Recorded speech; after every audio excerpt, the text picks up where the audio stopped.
Hello everyone, कैसे हैं आप सब। आई होप आप सब बहुत अच्छे होंगे और आपकी प्रिपरेशन बहुत अच्छी चल रही होगी। तो आज हम बात करने वाले हैं एसएससी सीजीएल के बारे में, या जो भी अदर कॉम्पिटिटिव एग्ज़ाम होते हैं उनके बारे में। आप पहले तो ये पहचानो कौन सा आपको एग्ज़ाम सूट करता है, कौन सी जॉब आपको फैसिनेट करती है। ठीक है, पहले तो डिसाइड होना चाहिए आपके माइंड में। You have to be clear about your exam कि कोई कुछ भी कहे मुझे इसी की प्रिपरेशन करनी है एंड यही मुझे निकालना है। और जो एसएससी सीजीएल की तैयारी करने लग गए या एसएससी के कोई भी एग्ज़ाम की तैयारी करने लग गए, उनको एसएससी के सारे एग्ज़ाम देने हैं। क्यों? क्योंकि उससे क्या मिलता है, हमें एक्सपीरियंस मिलता है। वहाँ हम जाते हैं, हमें पता लगता है कि कौन से डॉक्यूमेंट्स चाहिए होते हैं। हर एग्ज़ाम में सेम डॉक्यूमेंट्स चाहिए होते हैं एंड वहाँ का एक्सपीरियंस मिलता है। हमारी जो एंग्जाइटी होती है, हर बार हम जाते हैं तो हमें एकदम फेमिलियर सा लगता है और नया नया सा नहीं लगता, इसलिए हमारे एक्चुअल एग्ज़ाम में उससे हमें बेनिफिट मिलता है। और वहाँ के रूल्स क्या होते हैं, बायोमेट्रिक कैसे होती है, हमारी क्या दिक्कत है, हमें पहले ही पता चल जाना चाहिए। जो हमारा मेन एग्ज़ाम है उससे पहले हमें और एग्ज़ाम दे लेने चाहिए जिस पैटर्न पर हम देने वाले हैं। जैसे इंटरफेस का पता लगता है, हम उससे फेमिलियर हो जाते हैं कि हाँ ऐसे इंटरफेस आता है।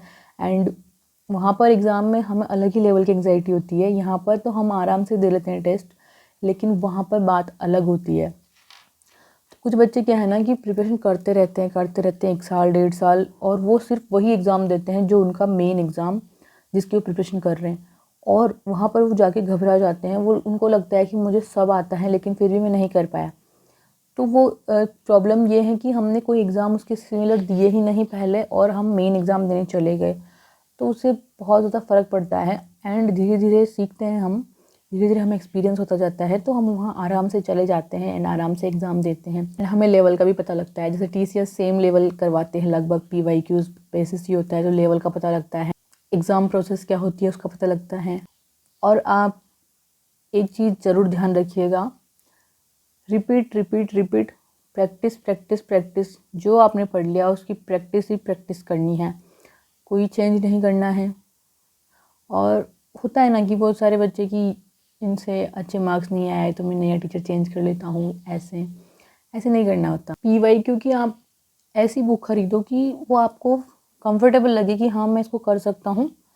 जैसे आप ऑफलाइन मार्केट में जाके देखो पहले, तो वहाँ पर हर बुक अवेलेबल होती है, आप उसको देखो, उसका पैटर्न देखो। आप किरण की है, पिनेकल की हैं, और टीचर्स की भी आती हैं। जैसे मैं गगन प्रताप सर से पढ़ती थी तो मैंने उनकी ही प्रिंट निकलवा रखी थी, उन्होंने जो टेलीग्राम पर डाल रखी थी, तो उस अकॉर्डिंग आपको लगेगा कि हाँ। और पीवाईक्यूज तो सेम होते हैं, बट जो मेथड होता है सबका टीचर्स का वो अलग अलग होता है। तो आप उस अकॉर्डिंग एनालिसिस करो, जाके देखो मार्केट में कि क्या आपको सूट करता है, कौन सी बुक आपको सही लगती है, तो अपने हिसाब से देखो, किसी के कहने से मत लो। एंड आपको कभी भी ये नहीं सोचना है कि जैसे आप 2026 की प्रिपरेशन कर रहे हो तो आपको यही लगाना है कि मुझे ये वाला एग्ज़ाम ही निकालना है और 100% देना है अपना। ऐसा नहीं है कि मैंने 2026 में स्टार्ट कर दिया तो 27 28 तक देता रहूँगा और ठीक है हो जाएगा 1-2 साल में। अगर हम ऐसे सोच के चलते हैं ना 1-2 साल में हो जाएगा, तो वो पता नहीं कब 3-4 साल बन जाते हैं, पता भी नहीं लगता। इसीलिए हमेशा अपना माइंडसेट रखो कि ये अगला वाला एग्ज़ाम लास्ट एग्ज़ाम होगा। चाहे 1% चांस हो जाए आपका कि नहीं हुआ, लेकिन आपको सेटिस्फेक्शन रहेगा कि मैंने अपना 100% दिया था। कोई भी आपको कुछ भी बोले कि तेरा नहीं होगा, तुझसे नहीं हो पाएगा, लेकिन खुद के ऊपर भरोसा रखना। आपको टाइम फ्रेम फिक्स रखना है कि बस 1 साल मतलब 1 साल, फिर आगे जो होता है वो बात की बात होती है। लेकिन अपने आप को लीनियंट नहीं करना है कि हाँ ठीक है देखा जाएगा, अपने आप को एकदम स्टिक कर लेना है अपने गोल से। जैसे मैं अब मेरा बताती हूँ, जैसे मैंने 2023 में कोचिंग स्टार्ट कर दी थी और मुझे कुछ भी आइडिया नहीं था। जब मैं घर से आई थी तो मुझे सिर्फ ये पता था कि एसएससी सीजीएल करके एग्ज़ाम होता है और इससे इनकम टैक्स इंस्पेक्टर बनते हैं या इनकम टैक्स डिपार्टमेंट में जाते हैं। तो अभी फ़िलहाल तो मैं इनकम टैक्स इंस्पेक्टर तो नहीं मिली, बट इनकम टैक्स डिपार्टमेंट में ज़रूर जाऊँगी। तो वो एक तरीका का मोटिवेशन था मेरा। एंड आपका कोई मोटिवेशन हो, आपने कोई डिसाइड किया हो, पहले ही आपको पता होना चाहिए, एकदम क्लियर होना चाहिए आपका गोल कि मुझे एएसओ बनना है तो मुझे एएसओ ही बनना है। तो उसके बाद आपको चाहे जो मिले वो बाद की बात होती है, लेकिन आपका गोल क्लियर होना चाहिए, फिर आप उसके लिए मेहनत करना नहीं छोड़ते। तो मैं अपनी बात करती हूँ, जैसे मैंने 2023 में एग्ज़ाम देने स्टार्ट किया था, आई डोंट नो, कुछ भी नहीं पता था। फिर मैंने स्टार्टिंग करी, पढ़ना चालू किया। फिर मैंने देखा और तब मुझे यूट्यूब में भी पता लगा कि यूट्यूब में भी टीचर्स ऐसे सारे अवेलेबल होते हैं। फिर मैंने देखना स्टार्ट किया। मेरे कोई फ्रेंड ने मुझे रिकमेंड किया कि गगन प्रताप सर बहुत अच्छे हैं। पहले मैंने ऑफलाइन ही जाना स्टार्ट किया था। देन वहाँ पर ना तो जीके पढ़ाई, ना रीजनिंग पढ़ाई, ओनली मैथ ही पढ़ाई थी वहाँ पर। तो वहाँ पर जाना एकदम बेकार हो गया और सबसे बुरा डिसीजन था लाइफ का वो। लेकिन वहाँ पर मुझे कुछ अच्छे स्टूडेंट्स मिले जो उन्होंने मेरी काफ़ी हेल्प करी। मुझे बताया कि इन टीचर से आप बैच लो। मैं नहीं जानती थी कि ऐसे ऑनलाइन बैच कहाँ से किस टीचर से पढ़ना है। तो वहाँ जाने से ये भी एकदम क्लियरिटी आई। फिर मैंने गगन प्रताप सर का बैच लिया एंड अच्छे से पढ़ाई करी। और उसके अलावा रानी मैम का मैंने यूट्यूब से अच्छे से पढ़ा। और रीजनिंग तो मैं टेस्ट देती थी शुरू से ही। तो टेस्ट से मेरा ये था कि ये ऐसे पैटर्न आता है, ऐसे क्वेश्चन PYQs में बनते हैं, और जो मुझे नहीं आता था मैं उसको यूट्यूब से देख लेती थी कि ये टॉपिक कैसे होगा। जीके की बात, सबसे ज़्यादा अगर मैं परेशान हुई हूँ या मुझे किसी सब्जेक्ट ने परेशान किया है, डरावने सपने दिए हैं, तो वो जीके हैं। बचपन से ही मैंने कभी जीके को पढ़ा ही नहीं ढंग से, समझा ही नहीं क्या है क्या नहीं है। तो उसका खामियाजा मुझे यहाँ पर भुगतना पड़ा। सच बात बताऊँ तो मैंने SSC CGL एग्ज़ाम इसीलिए भी चुना था कि इसमें प्री बिना जीके के भी हम कर सकते हैं अगर हमने मेहनत करी 3 सब्जेक्ट पर, और जीके में थोड़ा बहुत कर लिया। और उसके बाद जीके ख़त्म। फिर जब मैं यहाँ प्रिपरेशन करने आई तब मुझे पता लगा कि पैटर्न चेंज हो गया है। क्योंकि वहाँ पर मुझे जो पैटर्न बताया था, मैं कॉलेज में थी तब किसी ने, तो वही था कि मेंस में इंग्लिश एंड मैथ आती है। तो ओके, फिर मैंने 2023 का एग्ज़ाम तो ऐसे ही दे लिया क्योंकि मेरा तब कुछ क्लियर नहीं था। पूरा सिलेबस भी ढंग से नहीं कर पा रही थी, मैं समझ ही रही थी चीज़ों को। मैं इतना ज़्यादा उस कोई गाइडेंस नहीं थी ना, तो समझने में मेरे को बहुत दिक्कत हुई। जैसे मुझे कुछ भी आइडिया नहीं था कि क्या स्ट्रेटजी कैसे फॉलो करें। तो फिर मैंने जैसे तैसे करा। और फिर 2023 के बाद मैंने डिसाइड कर लिया था कि अब अच्छे से एग्ज़ाम देना है 2024 में, कि तब तो मेरे को मैं सिलेबस ही कर रही थी। तो 2024 में मैंने अच्छे से सिलेबस किया, उसका रिवीजन किया और मैंने प्री क्लियर किया। एंड देन मैंने मेंस के लिए रानी मैम का प्रैक्टिस बैच जो होता है वो लिया था। फिर उसके अलावा मैंने कोई बैच नहीं लिया रानी मैम का, ओनली प्रैक्टिस बैच जिसमें उन्होंने पैसेज PQRS ये सब करवा रखे हैं, वो बैच लिया था मैंने। और बार बार रिवाइज करते रहो अच्छे से। रानी मैम के जितने भी मैराथन्स आते हैं 12-12 घंटे के या 1 घंटे का 2 घंटे का, जो भी एग्ज़ाम होता है, हर एग्ज़ाम के वीडियो जो भी मैम अपलोड करती है यूट्यूब पर, उनको देखो। वो बाकी एक ऑप्शन के साथ बाकी के 3 ऑप्शन को भी एक्सप्लेन करती हैं, तो काफ़ी अच्छा लगता है। एंड गगन प्रताप सर तो ऑसम है। उनके भी जो वीडियोस आते हैं सारे एग्ज़ाम्स के, जैसे CGL का आ गया, CHSL का आ गया, सारे कंप्लीट करने हैं आपको। जैसे प्री के एग्ज़ाम हुए थे, फिर मेंस का हुआ था, सबके कंप्लीट करने हैं। तो आप पहले ये टारगेट रखो कि 2024 एंड 2025 2 ईयर के मैं कर लूँ सिर्फ। पहले आप 2025 के करो, फिर उसके बाद 2024 के, क्योंकि 2025 में काफ़ी अच्छे क्वेश्चन है प्री में सारे सब्जेक्ट्स में। 2024 में मैंने अच्छे से प्रिपरेशन हो गई थी मेरी, तो फिर मैंने जो भी एग्ज़ाम दिए सबके प्री क्लियर थे। जैसे सिलेक्शन पोस्ट का भी हो गया था, मैं DV करवाने नहीं गई थी, मैंने ऑनलाइन DV करवाया था और ऑफलाइन के लिए भी मेरे पास मेल आया था, बट मैं नहीं गई थी क्योंकि वो कोलकाता में था। तो और उसमें 1 सीट थी। तो फिर और मेरा CGL का एग्ज़ाम हो गया था, तो मुझे लगता था कि इसमें हो जाएगा, तो मैं नहीं गई थी। तो मेरा CGL का प्री हुआ, CHSL का हुआ, सिलेक्शन पोस्ट का हुआ, और उसके बाद पहले CHSL का मेंस था नवंबर में। तो मुझे टाइपिंग का कुछ नहीं पता था, तो मैंने ऑफलाइन ज्वाइन करी कोचिंग, वहाँ हमारे पास में थी। तो उसमें क्या था कि मैंने 1 अक्टूबर को मैं चली गई थी। मैंने थोड़ा बेसिक सीखा वहाँ पर जो बताया उन्होंने। फिर मैंने वापस जब मैं घर पर आई, मेरी ऐसी तबीयत ख़राब हुई कि उस टाइपिंग क्लास में मैं सिर्फ सीधा 1 महीने बाद गई। इसीलिए मैं कहती हूँ हर बार कि अपनी हेल्थ का ध्यान रखना बहुत ही इम्पोर्टेंट है। जैसे मैंने नहीं रखा, मैं यहाँ से यहाँ हो गई। मतलब हेल्थ की मेरी तबीयत ख़राब हुई, इसकी वजह से मेरा वेट भी बहुत ज़्यादा हो गया। सब इस चीज़ के लिए मुझे टोकते हैं कि मोटी हो गई मोटी हो गई, लेकिन जो उसके पीछे की प्रोसेस थी ना, इतनी सिटिंग और इतनी तबीयत ख़राब। तो 1 अक्टूबर को मैं गई और 2 अक्टूबर से लेके पूरा अक्टूबर मेरा बेड रेस्ट में गया। मुझे कोई और ही उठाते थे, कोई और ही मेरा सारा काम, मेरे भाई बहन, मेरी मम्मी भी आई थी, वही करते थे। ना मेरा चला जाता था, ना सीढ़ियों से उतरा जाता। हमारा रूम भी 2nd फ्लोर पर था जो हमने रेंट पर ले रखा था। वहाँ से मेरा उतरना चढ़ना सब कुछ मुश्किल, क्योंकि मेरे हाथ पैर ऐसे बेंड नहीं होते थे, सीधे ही रहते थे। क्योंकि अगर मैं ऐसे ऐसे भी करूँ, जो भी जहाँ पर भी जॉइंट है मेरे, हर जॉइंट में इतना दर्द कि मैं सीधा भी नहीं कर सकती, जैसे हैं वैसे ही रहूँ। और ऐसे करा या ऐसे करा, बहुत भयंकर दर्द होगा। तो वो तो मैं याद करती हूँ ना तो मेरी रूह काँप जाती कि ऐसी प्रॉब्लम तो मेरे दुश्मन को भी ना हो। फिर वहाँ पर मतलब मैंने प्राइवेट डॉक्टर्स को दिखाया, कुछ फ़र्क नहीं पड़ा, बस टेस्ट लिख देते थे बहुत सारे और कुछ नहीं। फिर मैंने एसएमएस में दिखाया, तो वहाँ पर जो गवर्नमेंट डॉक्टर्स थे उन्होंने मेरे को बहुत अच्छे से टेस्ट लिखे और मेरे को विटामिन्स की इतनी डिफिशिएंसी थी बहुत ज़्यादा।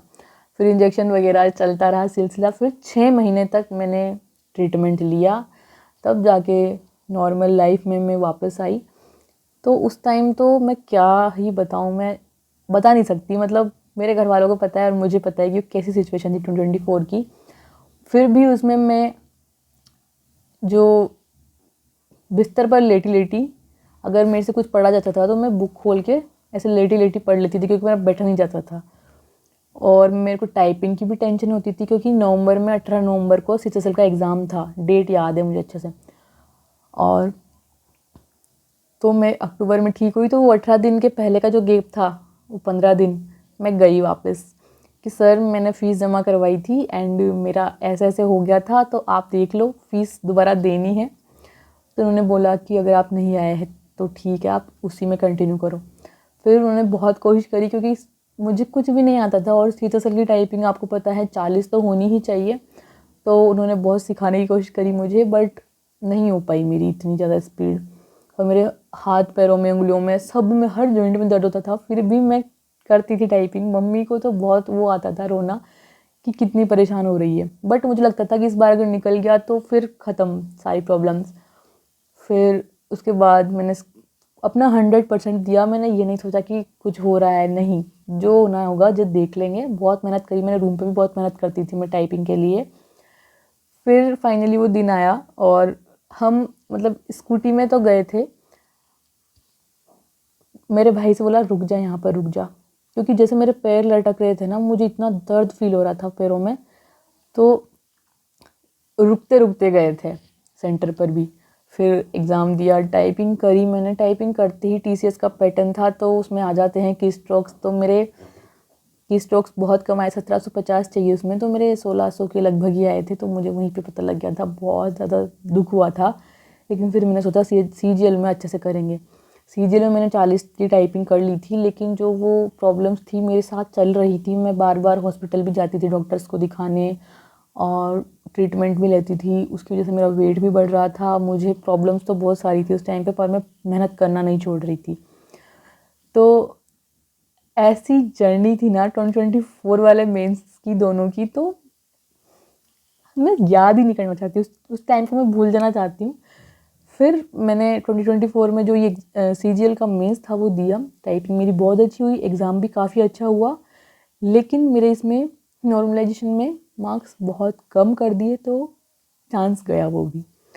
फिर काफ़ी ज़्यादा दुखी हुए, काफ़ी ज़्यादा बुरा लगा कि तबीयत का ध्यान रख लेते तो इतना कुछ नहीं होता। बहुत ही ज़्यादा मेरे को भुगतना पड़ा, मेरा बहुत ही ज़्यादा टाइम वेस्ट हो गया। 2 महीने कैसे निकल गए, और वो सबसे ज़्यादा क्रूशियल टाइम था मेंस का। इसीलिए मेरे पापा मेरे को हमेशा कहते हैं कि हेल्थ इज़ वेल्थ।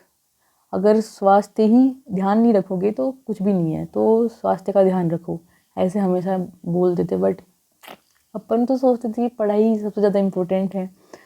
फिर उसके बाद मैंने बहुत ज़्यादा ध्यान रखा अपना कि ठीक है, अब तबीयत ख़राब नहीं करनी, जितना बैठा जा रहा है जितनी देर उतनी देर पढ़ेंगे। तो फिर और मेरा चलने में तो मेरे को 6 महीने तक दिक्कत हुई। जैसे जैसे हाथ है अपने, जैसे पैर रहते हैं ना ऐसे, तो ऐसे नीचे टिकते हैं तो दर्द होता है मेरे, बहुत ज़्यादा होता था। मतलब 6 महीने तक तो ऐसे ही चलता रहा।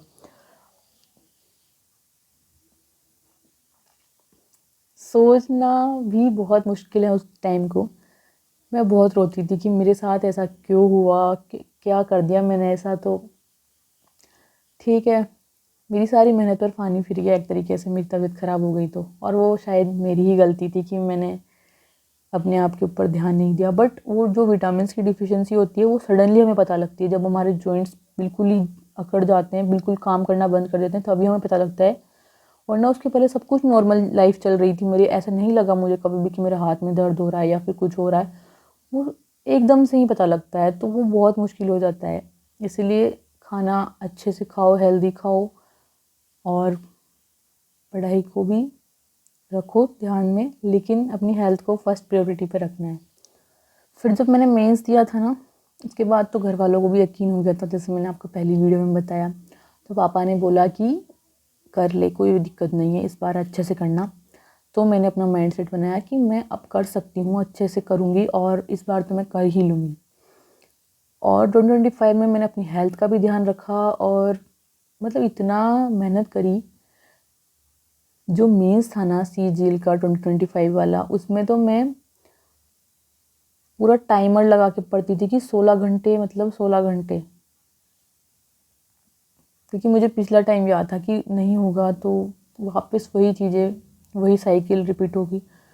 पूरा 16 घंटे का टाइमर लगाती थी। मैं लाइब्रेरी भी नहीं जाती थी, क्योंकि लाइब्रेरी मैं तभी जाती हूँ जब मेरा बहुत ज़्यादा ऐसा लगता है कि अभी कोई एग्ज़ाम नहीं आ रहा और मेरा माइंड डाइवर्ट हो रहा है, तो तभी जाती हूँ। तो उस टाइम तो मेरा इतना ख़तरनाक मोटिवेशन था कि CGL फोड़ना है, तो मैं रूम पर ही पढ़ती थी टेबल पर, और 16 घंटे का मैं लैपटॉप पर लगाती थी, क्योंकि मेरा फ़ोन तो ख़राब हो रहा था उस दौरान। तो फ़ोन मैंने सही नहीं करवाया, ओनली लैपटॉप में टाइमर लगाती थी। और बस सर्दी का टाइम था, यहाँ पर मन नहीं लगा तो मैं छत पे जाके पढ़ लेती थी, लेकिन मैं पढ़ती थी। टाइपिंग तो मेरी 40 के प्लस हो ही रखी थी, तो टाइपिंग पे मैंने इस बार थोड़ा आधा घंटा दिया बस। 2 टेस्ट लगाती थी मैं टाइपिंग के ओनली, सुबह या शाम को, और मेन फोकस मैंने पढ़ने पर ही दिया। एंड कंटेंट की बात करते हैं, स्टिक टू वन कंटेंट। जैसे किसी के भी कहने से, चाहे कोई टॉपर हो, फर्स्ट रैंक हो, कुछ भी हो, किसी के कहने से अपना कंटेंट स्विच मत करना। आपको अगर समझ में आ रहा है ना, आपकी ट्यूनिंग सही जा रही है, उस टीचर के साथ अंडरस्टैंडिंग बन रही है, तो आप उसको मल्टीपल टाइम रिवीजन करो, चाहे बुक हो, चाहे टीचर हो, कोई भी हो, ठीक है। उसको रिवीजन करते रहो। PYQ बुक एक अच्छे से करनी है, उसको बार बार करना है। और कहते हैं ना कि लेटेस्ट आया, लेटेस्ट आया, तो लेटेस्ट के चक्कर में मत पड़ना। लेटेस्ट तो आप यूट्यूब पर टीचर भी करवा देते हैं, जैसे 2025 का करवाया, तो लेटेस्ट ही है वो। और अभी बुक्स नहीं आई होंगी शायद, तो बुक्स के चक्कर में नहीं रहना। प्रिंटेबल फॉर्मेट में आप क्वेश्चंस निकलवा सकते हो, या फिर नई नई बुक नहीं लेनी बार बार, जो ऐड करना है उसी में करना है। सिट एंड रिसर्च, आप खुद रिसर्च करो कौन सा मॉक टेस्ट मेरे लिए अच्छा है। अभी फ़िलहाल तो टेक्स्ट बुक ही सबसे ज़्यादा, उसमें सबसे ज़्यादा बच्चे देते हैं, एंड ऑलिव बोर्ड भी सही है काफ़ी। आप टेक्स्ट बुक का पास प्रो ले सकते हो, उसमें सारे PYQs आते हैं, एंड ऑलिव बोर्ड का आप संडे सैटरडे को दे सकते हो। आपके ऊपर डिपेंड करता है आपको क्या सही लगता है। आप पहले टेस्ट दे के देखो, प्री टेस्ट आते हैं जो सैटरडे संडे को, उनको दे के देखो, आप डिसाइड करो अपना। एंड मॉक टेस्ट देने के बाद एनालिसिस करना मत भूलना। बच्चे सोचते हैं कि क्या होगा एनालिसिस करने से, या टेस्ट देने से क्या होगा, अभी नंबर कम आएंगे तो डिमोटिवेशन होगा। हम तो पढ़ते हैं, बहुत ज़्यादा पढ़ते ही रहते हैं, पढ़ लेंगे बस, लेकिन इसको हमें एवेलुएट भी करना होता है कि हमने कितनी पढ़ाई करी, हम कहाँ पर हैं, कितने मार्क्स आ रहे हैं, हम सही तो पढ़ रहे हैं ना। तो क्वेश्चन ही हम पता नहीं क्या पढ़ रहे हो, तो उस तरीके से पढ़ना होता है। और उसके हमें देखना होता है कि किस टॉपिक से कैसे क्वेश्चंस बन रहे हैं। PYQ इसीलिए ही होते हैं, और लेवल उतना ही आता है, लगभग ऊपर नीचे होता रहता है। तो आप देखो कि क्या डिमांड है आपके एग्ज़ाम की, और एनालिसिस बहुत अच्छे से करो। अगर आप 2 टेस्ट दे सकते हो तो 2, लेकिन एनालिसिस नहीं कर रहे हो तो दोनों ही बेकार हैं, ठीक है। चाहे आप एक टेस्ट दो, एक आप सेक्शनल टेस्ट ही चाहे दो, लेकिन उसको एनालिसिस करना ही ज़रूरी है। सबसे इम्पोर्टेंट है एनालिसिस करना। अगर आपने एनालिसिस नहीं करी तो आप दिन के 4 मॉक दो, सब बर्बाद है। आपको रिलेवेंट सोर्स देखना है, आपको सिलेबस देखना है कि आपसे एग्ज़ाम से रिलेवेंट तो है ना ये टीचर जो पढ़ा रहे हैं, आपको उसी तरीके से पढ़ना है। सिलेबस की टाइमिंग्स होती है, जैसे मेरे को लगता है कि 6 महीने तो कुछ ज़्यादा ही एक्स्ट्रा ऑर्डिनरी बच्चे होते हैं वो निकाल लेते होंगे, क्योंकि एसएससी सीजीएल का सिलेबस इतना बड़ा है कि 8 महीने तो मिनिमम चाहिए ही चाहिए आपको। ठीक है, 8 महीने तो सिलेबस कंप्लीट करने में लग जाते हैं, फिर हम अच्छे से उसको रिवीजन करते हैं बार बार। तो मुझे लगता है कि 1 साल तो मिनिमम है, फिर मैक्सिमम तो आप पर डिपेंड करता है कि आप कैसे कर रहे हो उसको, लेकिन मिनिमम 1 साल तो लगता ही है अच्छे से प्रिपेयर करने के लिए। बहुत ज़्यादा वास्ट सिलेबस है इसका। और कुछ बच्चे होते हैं ना, ऐसे कहते हैं कि मेरा तो नहीं होगा, तुम्हारा हो गया तो तुम बड़ी बड़ी बातें कर रहे हो। तो ये लैक ऑफ कॉन्फिडेंस है और कुछ नहीं है। आपको कॉन्फिडेंस रखना है, अगर आप मेहनत करोगे ना तो कॉन्फिडेंस तो आपसे भी ऊपर रहेगा। आप मतलब समझ भी नहीं पाओगे, आपने जितनी मेहनत करी आपका कॉन्फिडेंस उतना ही हाई जाता रहेगा। मुझे भी नहीं था शुरू में, मुझे लगता था कितना बड़ा एग्ज़ाम है, इसको तो पता नहीं कौन क्रैक करता होगा, लेकिन मैंने भी कर लिया ना। तो ये मेहनत करते जाओ, आप आगे बढ़ते जाओगे, उस तरीके से हैं। हर कोई कर सकता है अगर उसने मेहनत करी। Exam is all about how confident you are. आपका कॉन्फिडेंस ही डिसाइड करता है आप कितना आगे जाओगे लाइफ में। हर जगह एग्ज़ाम को एक वो नहीं मानते हम कि एग्ज़ाम के लिए ही बोल रही हूँ, हर जगह आपका कॉन्फिडेंस होता है ना। और किसी इंसान में कॉन्फिडेंस है ना, उसको हर कोई मानता है कि हाँ बंदे में दम है। इसलिए कॉन्फिडेंस रखना चाहिए, एकदम कॉन्फिडेंट रहो, अपनी मेहनत पर भरोसा रखो कि मैंने मेहनत करी है तो मेरा ज़रूर होगा या मैं पीछे नहीं हटूंगा। एक्सक्यूज़ नहीं देने हैं बिल्कुल। अगर आप बिल्कुल ही वीक है, आप शुरू से आपकी बेसिक्स वीक रही है, तो आप एक्सक्यूज़ देने के बजाय उस पर काम करो। अगर आप किसी की बेसिक्स स्ट्रॉन्ग होती है तो शायद वो 6 महीने में भी कर लेते होंगे, लेकिन ज़्यादातर बच्चे जो गवर्नमेंट जॉब की प्रिपरेशन करने आते हैं वो ऐसे ही बैकग्राउंड से होते हैं जिनका अच्छे से पढ़ने को नहीं मिला होता है। आप सिलेबस को बेसिक से ही करो कंप्लीट एकदम। अगर आपको मैथ पढ़नी है तो बिल्कुल बेसिक से पढ़ो, जो आपको अच्छे से पढ़ा रहे हैं टीचर। ट्रिक्स तो आएंगी बाद में, लेकिन हमें बेसिक भी पता होना चाहिए। एग्ज़ाम के लिए सब कुछ छोड़ दो, सब कुछ जो ऑब्स्टेकल बने आपकी लाइफ में, जो भी इंसान जो भी कुछ, सबको साइड कर दो। कोई आपके लिए खुश नहीं होने वाला, कोई आपके लिए दुखी नहीं होने वाला। आप खुद के लिए खुद ही करोगे। अभी का नहीं सोचना, मुझे मेरी पूरी लाइफ का सोचना है कि मैं कैसे एक रेस्पेक्टेड लाइफ जीना चाहता हूँ, या कुछ भी व्हाटएवर। आपको हमेशा आगे की सोच के चलना है। और इंग्लिश में रीडिंग मस्ट है। जैसे अभी मेरे पास ये बुक है और एक मैंने यहाँ पर रख रखी है मोबाइल का स्टैंड के तरह। तो ये 2 बुक्स हैं, मैं पढ़ती रहती हूँ इनको बीच बीच में, और भी बुक्स हैं। तो रीडिंग बहुत ज़्यादा इम्पोर्टेंट है। रीडिंग से क्या है ना, चाहे आपको समझ नहीं आ रहा हो लेकिन आप कंटिन्यू करते जाओ। इंटरेस्टिंग होनी चाहिए। जैसे कोई को क्रिकेट में इंटरेस्ट है तो क्रिकेट वाली बुक पढ़ो, आप मोटिवेशनल पढ़ो, कुछ भी, लेकिन रीडिंग करो इंग्लिश में। रीडिंग से क्या है ना, आपको एक तो कॉन्फिडेंस बढ़ता है और आपको एबिलिटी बढ़ती है समझने की।